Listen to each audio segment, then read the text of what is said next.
Oke, assalamualaikum warahmatullahi wabarakatuh. Apa kabar anak-anak Pade semuanya? Pade berharap semuanya dalam keadaan yang sehat serta pastinya semangat. Anak-anak Pade semuanya ketemu lagi dengan Pade di pelajaran kita PKN dengan materi yang kedua, ya. Materi kedua kita ini berjudul simbol, makna simbol dan makna sila pertama Pancasila. Hanya saja tujuan pembelajaran kali ini Pak Ade sempitkan sedikit, ya. Jadi yang mau dibahas itu hanya simbol dan makna sila pertama Pancasila. Kenapa? Karena nanti akan ada sesi sendiri untuk makna simbolnya. Pak Ade buatkan itu secara kolektif ataupun secara lengkap makna simbol sila pertama sampai sila kelima agar tidak bingung ya anak-anak Pak Ade semuanya.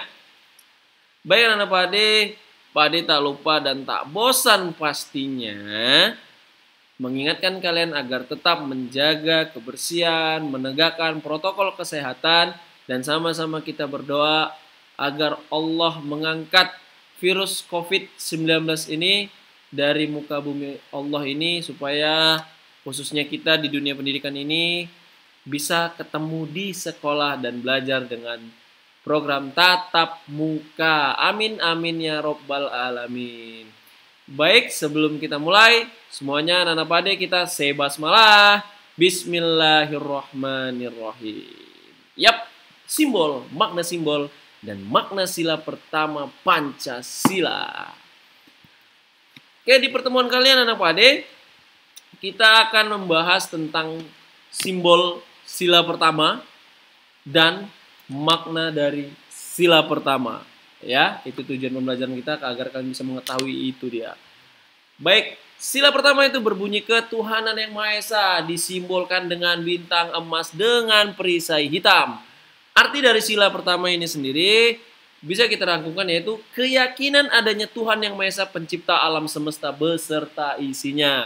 Jadi anak-anak Pak Ade, orang ataupun warga negara yang mengaku berkenegaraan Indonesia harus meyakini adanya Tuhan, harus beragama, ya, barulah dia dikatakan warga negara Indonesia. Karena ini sesuai dengan sila pertama, ketuhanan yang Maha Esa. Kita yakin adanya Tuhan yang Maha Esa, pencipta alam semesta beserta isinya. Bagi kita yang memang umat Islam, hamba Allah, kita harus yakin Allah adalah Tuhan yang Maha Esa.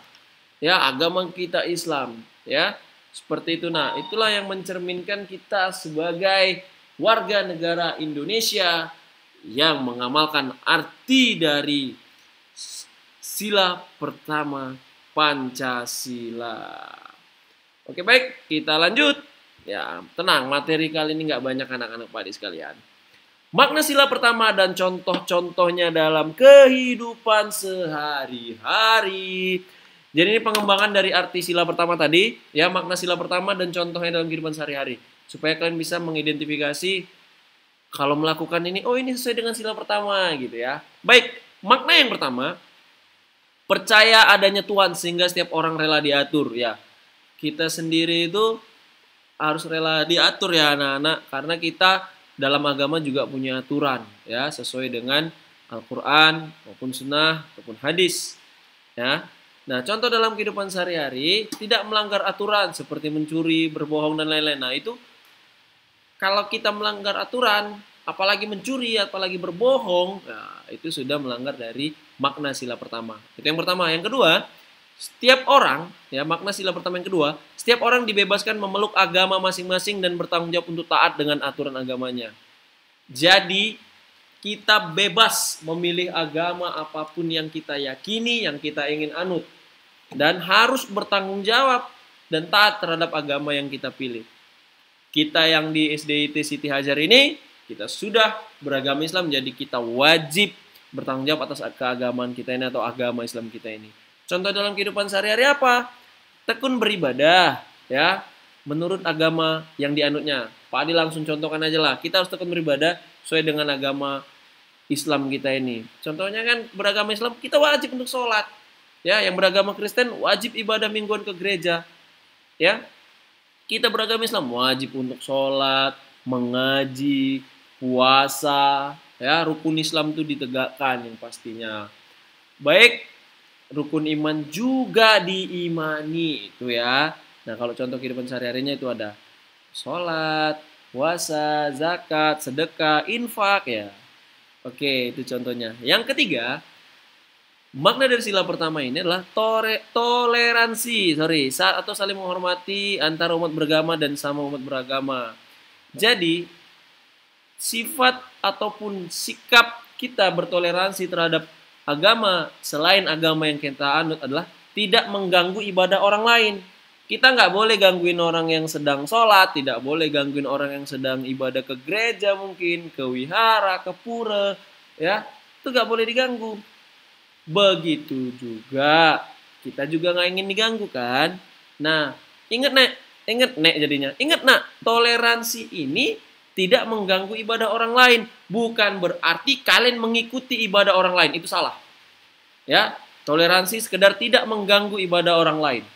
Tapi bukan mengikuti ibadah orang lain. Karena sesuai yang Pak Ade ketahui, barang siapa yang mencontoh ataupun meniru kegiatan dari kaum lain, maka dia termasuk golongan kaum tersebut. Nah, jadi kita nggak boleh, apalagi ibadah ya. Jangan sampai ikut-ikutan kita ke gereja, janganlah.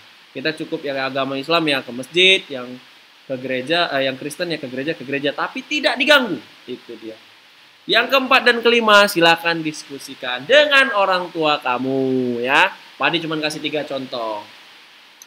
Baik anak-anak Pak Ade, kita lanjut slide berikutnya. Iya. Pak Ade mau nunjukin cerpen dalam tajuk baca cerpen yuk. Oke. Pak Ade bacakan tentang cerpen Gadis Penjual Susu. Dengarkan ya. Pada masa Khalifah Umar bin Khattab, ya, khalifah yang kedua, hidup seorang ibu penjual susu dan seorang putrinya. Nah, putri penjual susu itu dikenal dengan jujur dan berhati mulia. Sehari-hari ia membantu ibunya berjualan susu. Nah, pada suatu malam nih, ibunya ngomong sama anaknya, sama putrinya, "Nak, supaya cadangan susu kita bertambah banyak, coba sekarang kamu campurkan antara susu murni dengan air," kata ibunya. Jadi kalau cadangan susu kita banyak, tentu kita akan untung banyak, kata ibunya. Mendengar suruhan ibunya tadi, putrinya langsung kaget. Astagfirullah, maaf ibu, kita jangan seperti itu. Khalifah Umar melarang kita curang dalam berdagang. Lalu ibunya kembali menjawab, "Tak usah takut putriku, Khalifah Umar tidak akan melihat perbuatan kita kok," kata ibunya. Lalu dijawab lagi sama si putrinya, "Wahai ibu, di malam sesepi ini mungkin Khalifah Umar tidak bisa melihat perbuatan kita. Tapi yang jelas Allah tentu melihat segala apa yang sedang kita perbuat sekarang," tegas putrinya. Luar biasa putrinya enak ya. Ternyata tanpa sepengetahuan mereka, Khalifah Umar kebetulan lewat di depan rumah itu dan mendengar semua percakapan mereka. Beliau pun memuji kejujuran dan kemuliaan hati putri penjual susu itu. Masya Allah, subhanallah. Ini sesuai dengan Quran surah Al-Hadid ayat 4. Dan Allah melihat, ataupun Allah maha melihat apa yang kamu kerjakan. Begitulah jujurnya si putri penjual susu ini atau gadis penjual susu ini. Masya Allah ya. Baik, itu cerpennya. Lebih dan kurang Pak Ade mohon maaf ya dari cara menceritakan cerpennya. Oke, next. Anak-anak Pak Ade punya tugas nih. Tugasnya nggak susah. Ini ada di modul kalian, di materi kedua PKN, boleh dilihat. Tuliskan saja yang menurut kalian perilaku yang mencerminkan makna sila pertama pada cerpen tersebut. Ya. Apa perilaku yang mencerminkan sila pertama atau makna sila pertama pada cerpen tersebut? Kalau bingung, lihat materi sebelumnya. Oke? Baik, Pak Ade tunggu tugasnya. Pak Ade harap kalian semua mengumpulkan. Boleh kalian tuliskan di samping modul yang ada PowerPoint-nya itu udah Pak Ade print kan. Jadi boleh ditulis di situ ya. Harus ditulis ya nak, tidak boleh diketik. Terima kasih. Lebih dan kurang Pak Ade mohon maaf. Pada Allah Pak Ade mohon ampun. Topik wal hidayah. Assalamualaikum warahmatullahi wabarakatuh. Dadah.